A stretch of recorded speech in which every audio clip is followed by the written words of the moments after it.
Gregorian calendar படி ஜனவரி 1 புது வருஷம். கிரெகோரியன் கேலண்டர் படி நான் ஃபாலோ பண்ணுற தமிழ் பஞ்சாங்கப்படி சித்திரை 1 தான் புது வருஷம். இது தை 1ஆம் தேதி என்னை பொறுத்த வரைக்கும் பொங்கல் திருநாள், விவசாயர் திருநாள், தமிழர் திருநாள் ஏற்றுக்கிறேன். அதான் ஒருத்தருடைய அவங்க நம்பிக்கையில் பண்ணிக்கிறது. ஆனால் என்னை பொறுத்த வரைக்கும் தமிழ் புத்தாண்டு அப்படின்னு கேட்டாக்க அது சித்திரை 1 தான். ஏன்னா எல்லாருமே தெரியும் உங்களுக்கெல்லாம், யாராவது கல்யாணம் வச்சாங்கன்னா கூட பஞ்சாங்கம் பார்த்து தான் முகூர்த்த நாள் வைக்கிறாங்க. அந்த பஞ்சாங்கத்தை பார்க்கும்பொழுது அது அந்த சித்திரை 1 தான் புது வருஷமாக எடுத்துக்கிறாங்க. அது மற்றவங்க என்னை பொறுத்த வரைக்கும் இந்தியாவில் எந்த நாளை வேணால் எல்லோரும் நல்லா கொண்டாடட்டும். நிறையா கொண்டாடி நிறைய நேரம் லீவ் விட்டாங்கன்னா அதை பற்றி எனக்கு ஆட்சேபனே கிடையாது. நான் அந்த படத்தை பார்க்குறதா இல்லை. நான் முன்னாடியே சொன்ன ஒரு சாரடான் மாத்திரம் மிச்சம்னு சொல்லிட்டேன். அவ்வளோதான். நான் அந்த படத்தை பார்க்குறதா இல்லை. இது ஒன்றும் நான் சீரியஸாகவும் எடுத்துக்கிறது இல்லை. கமர்ஷியல் எடுக்கக்கூடிய திரைப்படங்கள் அதில் சக்ஸஸ் ஆகும், ஃபெயிலியர் ஆகும். இதுக்கும் அரசியலுக்கும் எந்த விதமான சம்மந்தமும் கிடையாது. ஒரு திரைப்படத்தை வச்சு யாராவது தமிழ்நாட்டில் ஒரு பொலிட்டிக்கல் நரேட்டிவை செட் பண்ணலாம்னு நினச்சாங்கன்னா அதை விட அபத்தம் எதுவும் இருக்க முடியாது.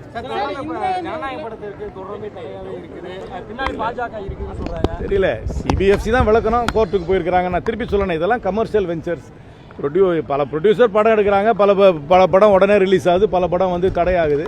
அது அவங்க தான் போய் கோர்ட்டில் கேட்டுன்னு பார்த்துக்கணும். இதுக்கும் பாலிடிக்ஸுக்கும் இருக்கலாம். ஏன்னா அவங்க சொலிசிட்டர் ஜெனரலை வச்சு தமிழ்நாட்டில் ஒரு சென்சார் போர்ட் மேட்டருக்கு போய் சொலிசிட்டர் ஜெனரல் வராருன்னா அது அவ்வளோ சீரியஸாக அந்த கவர்மெண்ட் எடுத்துக்கின்னு இருக்கு. அது அவ்வளோ சென்சிட்டிவாக அந்த படத்தில் என்ன இருக்குன்னு எனக்கு தெரியாது. அந்த படத்தை நான் பார்க்குறதாவும் இல்லை.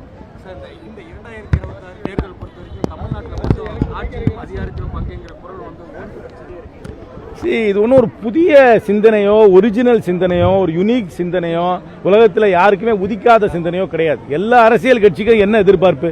தங்களுடைய பிரதிநிதிகள் தேர்தலில் நிற்கணும், தங்களுடைய பிரதிநிதிகள் தேர்தலில் ஜெயிக்கணும், தங்களுடைய பிரதிநிதிகள் தேர்தலில் ஜெயிச்சாங்கன்னா அரசாங்கத்தில் இடம் பெறணும். அதுக்கு தானே கட்சியாக இருக்கிறாங்க. இல்லாட்டி நாங்கள் பண்ணல லயன்ஸ் கிளப், ரோட்டரி கிளப்னு போடுவோம்ல. எல்லா அரசியல் கட்சிக்கும், உலகத்தில் இருக்கிற ஜனநாயக நாட்டில் இருக்கிற அனைத்து அரசியல் கட்சிகளுக்கும், தேர்தலை சந்திக்கின்ற அரசியல் கட்சிகளுக்கு என்னென்ன எதிர்பார்ப்பு இருக்கிறதோ அதே சராசரியான எதிர்பார்ப்பு தான் காங்கிரஸ் கட்சிக்கும் இருக்கிறது. சார், காங்கிரஸ் டிவிகேவோட இணைந்து போறதா நிறைய பேச்சுவார்த்தைகள் வந்துட்டு இருக்கு. காங்கிரஸ் கட்சி இந்தியா கூட்டணிக்கு இந்திய அளவில் தலைமை தாங்கிறது. இந்தியா கூட்டணியில் திராவிட முன்னேற்ற கழகம் இருக்கிறது. தமிழ்நாட்டை பொறுத்தவரை திராவிட முன்னேற்ற கழகம் இந்தியா கூட்டணிக்கு தலைமை தாங்கிறது. காங்கிரஸ் கட்சி அந்த கூட்டணியில் தான் இருக்கிறது. காங்கிரஸ் கட்சி அதிகாரப்பூர்வமாக திராவிட முன்னேற்ற கழகத்தோடு மட்டும்தான் பேச்சுவார்த்தை நடத்துகிறோம். அதற்காக தான் 5 நபர் குழு இருக்கிறது. This is the official position of the Congress party. Congress பார்ட்டிக்குள்ள பல பேருக்கு பல ஒப்பீனியன் இருக்கும். It's a large political party. People will have multiple opinions. We are a democratic open party, so people will have multiple opinions, but the party itself is officially in the India Alliance, which we lead, and we are only in discussion with the DMK officially. Sir, தாவேகத்தினர் விஜய் அவர்கள் மீண்டும் CBI 19ஆம் தேதி ஆஜராக CBI மூலமாக அவருக்கு ஏதாவது அழுத்தம் கொடுக்குறாங்க தெரியல. அவர் தான் பிரஸ் கான்ஃபரன்ஸ் நான் இப்போ கொடுக்குற மாதிரி அவர் ஒரு பிரஸ் கான்ஃபரன்ஸ் கொடுத்து என்ன ஆச்சுன்றது அவர் தான் விளக்கணும். இது வாடிக்கை தான். எந்த ஒரு என்கொயரியாக இருந்தாலும் டெல்லிக்கு கூப்பிட்றது தானே சிபிஐக்கு வாடிக்கை. அதனால் இது எக்ஸ்பிளனேஷன் அவர் தான் கொடுக்கணும். ஆனால் நான் சொல்கிறேனே, இது கரூர் சம்பவம். அதற்காக அவங்க என்கொயரி பண்ணுறாங்க. சிபிஐ என்கொயரியை கேட்டதே டிவிக்கே தான். அதற்கு அதுக்கு இணங்கி தான் கோர்ட்டும் அந்த ஆர்டர் கொடுத்தாங்க. இப்போ அதுக்கு அந்த இன்வெஸ்டிகேஷனுக்காக போயிட்டுருக்காங்க. அதில் என்ன கேள்வி கேட்டாங்க, என்ன பதில் சொன்னாருன்னு எனக்கு தெரியாது. அது அவர் தான் சொல்லணும்.